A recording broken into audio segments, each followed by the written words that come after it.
Please join me in welcoming Mr. Alan Yan, Systems Engineer at Valley Tech Systems, Inc. The topic of demonstration is Valley Tech Systems Active Nozzle Propulsion System Technology. The company will have 20 minutes to demonstrate their technology, followed by a 10-minute Q&A session. And when you're ready, we will start the clock. Okay. Thank you. As mentioned, my name is Alan Yan, Systems Engineer at Valley Tech Systems. I'm joined here today by Russ Carlson, Vice President of the Aerospace Division, who is in the audience today. And today I will be presenting information about our active nozzle propulsion technology in support of the X-Tech Search 2.0. Quick outline of today's summary. Start off with just a quick program summary. Go into the significance of the innovation and benefits of the technology. Go into a little information about our prototype design that we put together for this demonstration. Show results from our hot fire tests, and then go into information about our path forward and commercialization plans. So one big thing to note about these charts is that they're labeled non-proprietary and unclassified, so that means we had to scrub them pretty heavily for this presentation. The technology is born from the Missile Defense Agency. Valley Tech Systems has been working with it for the past 12 years or so, and we've made some pretty big breakthroughs in the past few years. So this technology is very unique to the United States, and I think everyone can understand that we want to keep it that way as well. So starting off with program summary, just very generically, what are the benefits of the technology? In this presentation, I'll show that this is applicable to two modernization topics, the first being long-range precision fires, and the second being air and missile defense. What we're bringing to the table is controllable solid propellant propulsion, and the key word here is controllable. So that's a very loaded term. I could go and discuss that for hours, and I'll slowly define that in this presentation. Ultimately, what that does, though, it allows for very flexible mission engagements. And in some of the applications, we're seeing that we can increase range by over 67% and increase maneuverability by over 70%. So those are fairly big numbers. In consideration of cost, acquisition, and transition time, we're looking for a relatively simple screw-in upgrade for existing systems. So you have something that you're deployed already. We want to pop the nozzle off, put our system in, and boom, you're pretty much ready to go. We're enabling that through lots of mature technology. So over the years, we've matured our component technology to TRL4 at a minimum.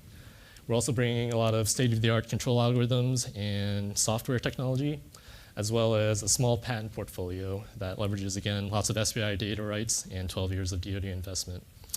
Having said that, as a result of this demonstration, we actually realized that cost is a huge issue for the Army. And so we came up with a very clever way to kind of get around the precision requirements that is typically needed for controllable solid propulsion. So that may be a new patent that we're going to look at after this, or we may just keep it proprietary depending on how things go. Some of the major milestones, I would like to think that we got a lot done in 6 months. So first thing we did was after we won, we got on the phone with our commercialization partner, had a technical interchange meeting, spoke with them, and had a kickoff meeting to kind of strategize what we're going to do and how we're going to approach this. Had a systems requirements review using input from our partner, went into concept design, detailed design, performed the hot fire tests, and all of that will be covered in today's AUSA conference presentation. Major accomplishments, so big thing is, again, we were able to successfully demonstrate a single-axis hot thrust or hot fire test. This test mitigated a lot of the major risks that we were carrying into this at the beginning, and we're confidently able to advertise that we got the prototype up to TRL4. So there's a difference between component and system. So we got the system all the way up to TRL4. That's a lot harder. And then as a part of the judging process last time, one of the judges was so interested, he actually got us in touch with the CDCC in Picatinny, New Jersey, and we actually started talking with them, and we came up with a spin-off application that pretty much uses the same technology applied to an artillery application. On top of that, we've been talking a lot to our commercialization partners, both within the prime contractors and the government offices, and I'll go over that as well. So starting off, significance of the innovation, problem statement. First three columns are just public sources. These are various news articles and government reports regarding how our foreign adversaries have started upgrading all the weapon systems. And in a nutshell, they can outreach us. Very simply put, they can shoot us and we cannot shoot them back. That's the basic issue. So for what it's worth, many years prior, U.S. Department of Defense started looking at modernizing pretty much all branches of the military. So in the Army specifically, it looks like they were prioritizing long-range precision fires as the first one. That being defined as capabilities, including munitions that restore Army dominance in range, lethality, and target acquisition. So Valley Tech Systems technology, we address all 3 bullet points of that, and then on top of that, air and missile defense.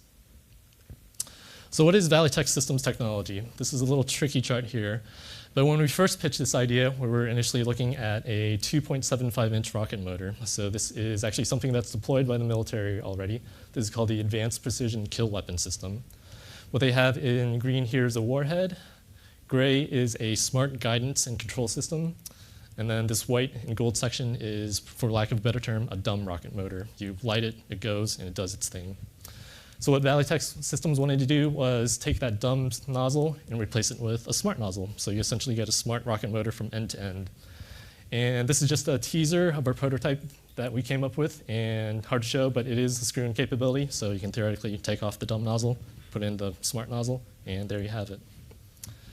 So conceptually, what can we do with this? This is a sample application shown for an air-to-surface engagement. And some of the things, the letters here correspond to this diagram here. And what we're trying to do in this engagement is, say, a non-line of sight engagement. So say you have to shoot over a building or around a building or over a mountain or something, but you can't see the target and they're very far away and you still want to hit them. So first thing you may have to do after you shoot it out of the, in this case, a helicopter, is you have to do a high G turn, kind of really quickly go up. Give yourself a quick boost to make sure you have enough energy to go over your obstacle. And then steps D is the low-level sustain. So this is where our technology enables the long range. But the analogy that I like to use is if you're driving in your car on the highway, you can either drive at like a steady 60 miles per hour and just kind of cruise to your destination. Your gas mileage is probably going to be pretty good the whole way. Or the other way is you can just floor it and drive like 120 miles an hour, but you're going to run out of gas really quickly. So ours, we optimize for the lower speed. We can optimize to our flight and drag profile, and that's how we get a lot of increased range. As you near your target, that's when you want to start like steering. You can kind of open up your eyes, start looking at the target, point at them precisely. And then at the very end, what you can do to increase lethality is give yourself a really kick boost, or give yourself another boost at the end. So the analogy there would be, say, like getting hit by a baseball thrown by a little league pitcher. It might sting if you get hit by one of them. But for a professional player, if you were to throw a ball at you at 100 miles per hour, that's going to hurt a lot more. So that's why you want that terminal boost to really give yourself additional kinetic energy at the very end there. Next slide. This is a similar graphic that we put together for Picatinny, New Jersey. So they had an artillery application. And this, again, is pretty much the same thing, but our technology is scalable to artillery. And overall, we can enhance range, target acquisition, and lethality. Next slide is an application for air and missile defense. In this one, we've been talking to Redstone Arsenal, where they are looking to upgrade their lower tier missile defense. So another deployed Army system, and we're looking to just upgrade it by applying our technology. What they want to do, this one's markedly different, but it still leverages a lot of our technology. First thing I want to do is a very large turnover event. Normally, you're shooting a little straight upward. You mean turn yourself till you're so close to the target. And then this idle part is actually the hard part. So there's not a lot of companies that can do this efficiently, but our technology is very good for that. So idle, this is again another aspect of the controllable part, and this is kind of where we excel. And then at the very end, once you're very close to your target, you may be off by just a little bit, so you have to turn it back on and then make very sudden maneuvers to correct yourself at endgame. Compared to conventional fin control systems, fin control can only get you so much because you're limited by aerodynamic forces. Whereas with our system, you have thrust vector control, so you can get a lot more. So the kill box is a lot bigger with our system as well. So overall, increased range and target, or increased lethality and target acquisition. So quantitatively, how much will this help long-range precision fires?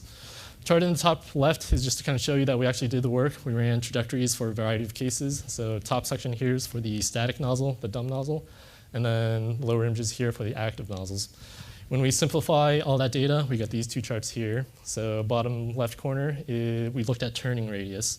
So in some applications, some of the missions, there's actually times where you may actually imagine there's like a bogey following you, you're in an aircraft, and you actually want to try and shoot the enemy while they're behind you. So turning radius, in this case, since we're using thrust vector control, we can turn a lot faster than something with the fin control. Fin control is limited by aerodynamic forces, stall angles, stuff like that. So with aerodynamic, you're going to go something really wide. You may miss them.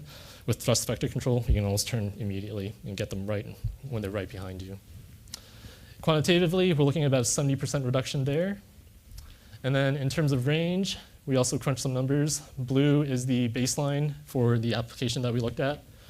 Gray is what we had quoted initially during the phase 2 pitches. We're eyeballing about 45% increase in range.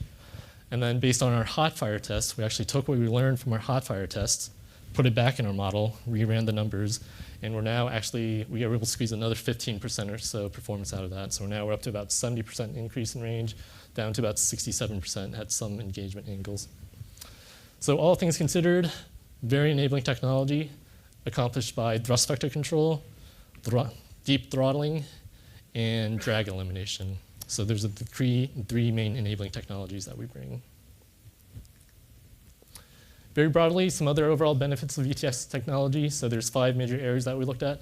Mission flexibility, again, the keywords are active controllable propulsion. And if you were to try to simplify it, you can consider that, or you can define it as continuous throttling, or in some cases, extinguishable and reignitable operation.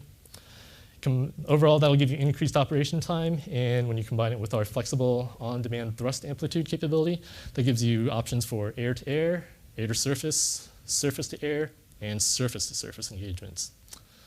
On top of that, we can operate in space, because this is actually where that technology was born from.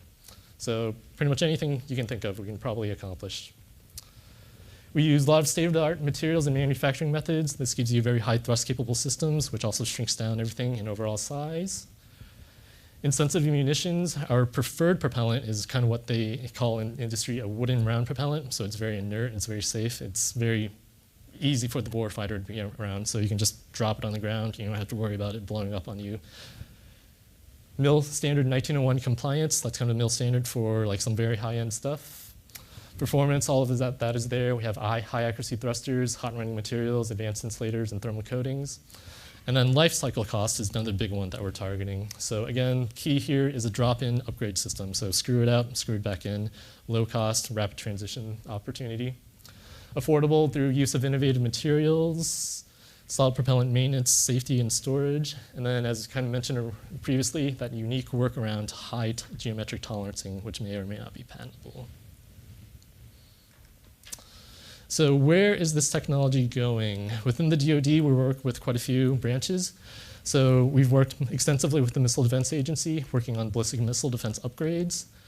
Over the past couple of years, we've started working some of the hypersonic missile defense areas. Within the Air Force, they're looking at us for a ground-based strategic deterrent upgrade. Navy, same thing, Navy strategic missiles. And then within the Army, what we've identified so far is the lower tier missile defense upgrade, the 2.75-inch rocket motor upgrade, which is what this tech presentation is about.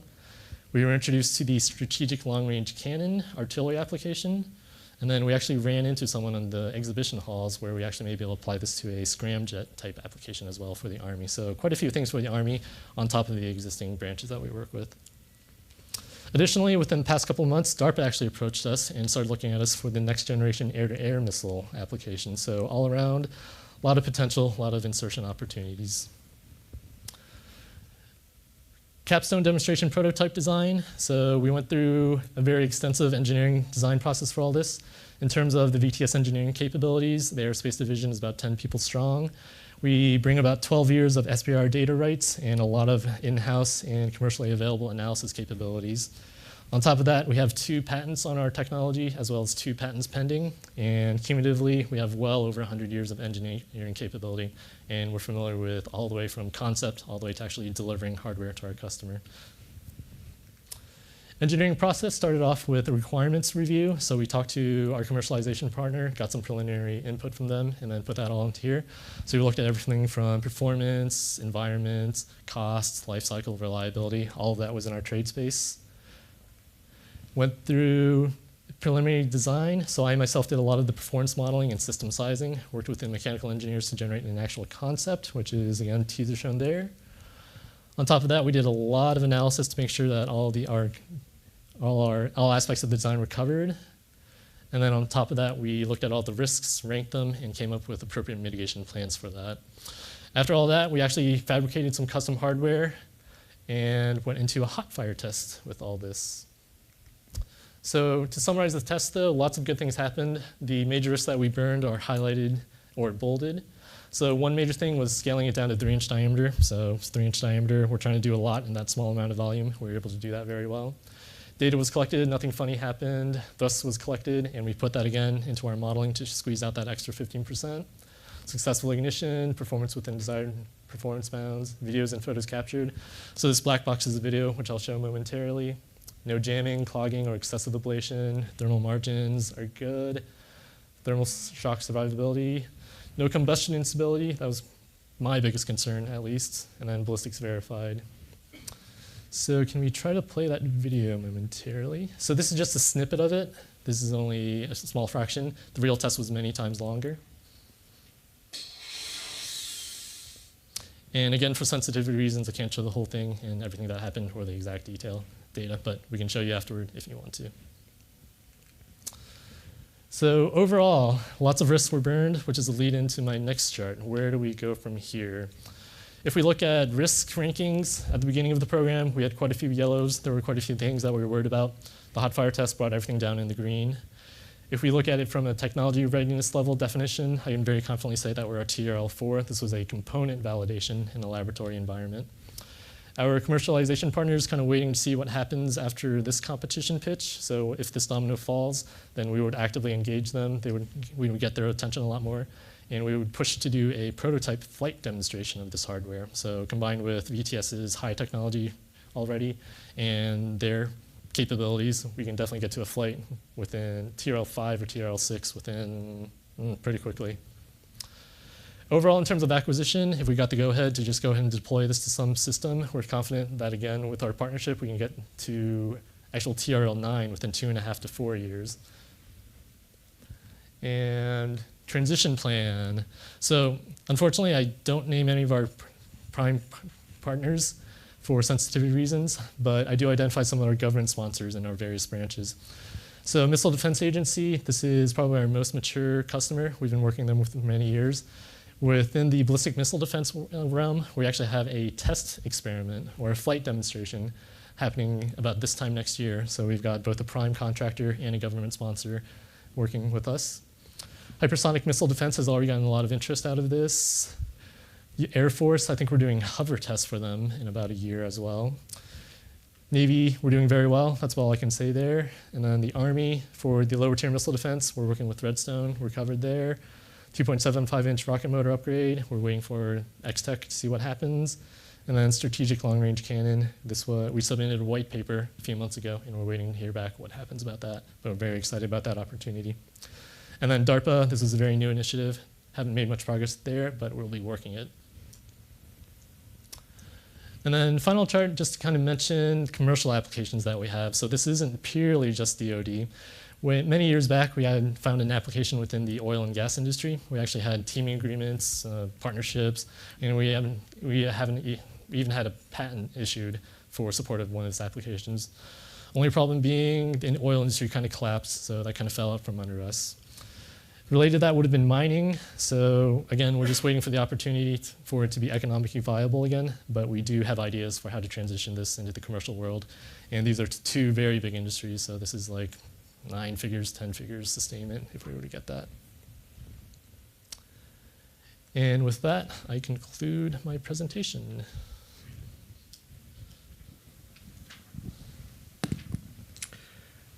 To switch the nozzle from a dumb nozzle to the smart nozzle, what kind of weight difference how much weight difference is the smart nozzle? There is. Do note that it was accounted for in the flight ballistic modeling, though. So I don't think it's appropriate to actually quote the number, but it was a part of this analysis. Okay. But it will go up, I agree.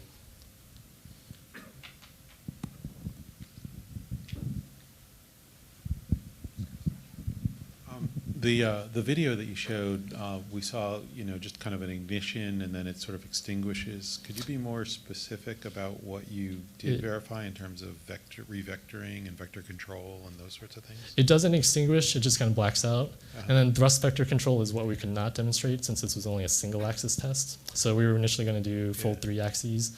Due to cost and time, we can only do 1 axis. So we did not verify thrust vector control, but we got throttling. Do you have any data on nozzle ablation when you're actually doing thrust vectoring, or is that outside the scope of what you demonstrated? Most of our materials don't really ablate. For this one, it actually did, so that was part of our database. That was part of the lessons learned that we got out of this technology demonstration. Okay.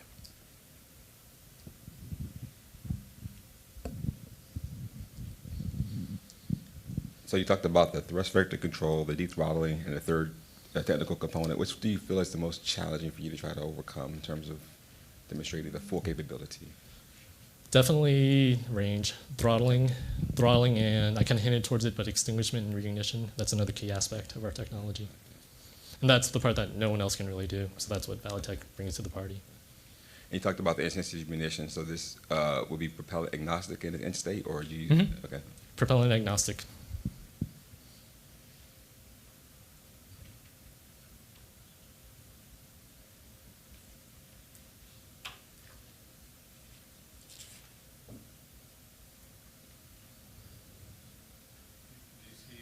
Challenges?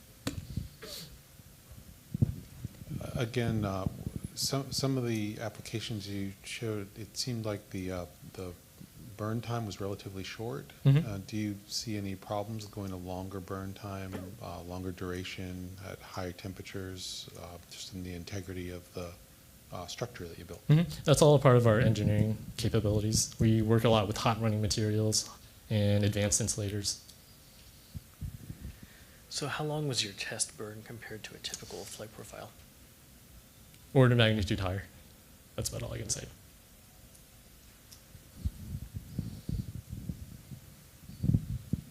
So as you move to the smart throttle, are there hardening concerns in terms of being able to security against compromise or integrity? Someone, how do you control the dynamics of what you're? I don't see how it could be compromised. That's where our commercialization partner would help out a lot. They'd be able to ruggedize some of the communications and control systems. Like mental ones, like things, okay.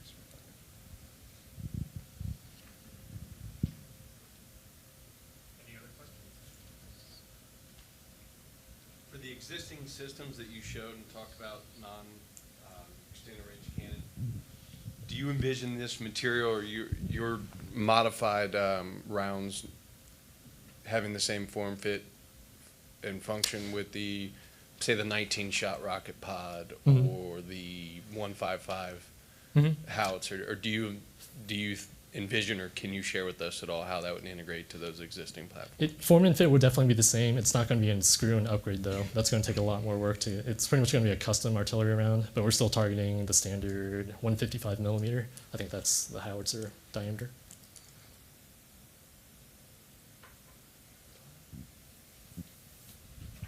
So your TRL forge at component level, in terms of the ability to scale up manufacturing, I'm assuming they're using mostly COTS items or other, how's? It comes from our many years of experience. We've developed those materials. We work with it extensively. We're comfortable with it.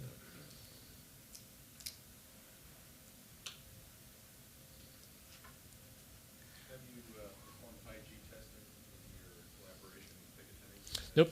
That was part of our white paper. That's pretty much the first thing we'll be doing with them, high-G survivability. How do you handle the very high rates of acceleration of spin when you're dealing with long-range artillery shell?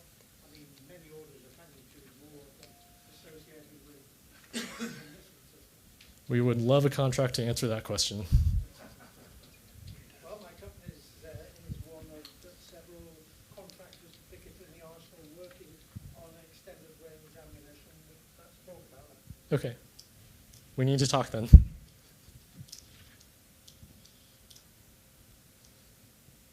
Any other questions?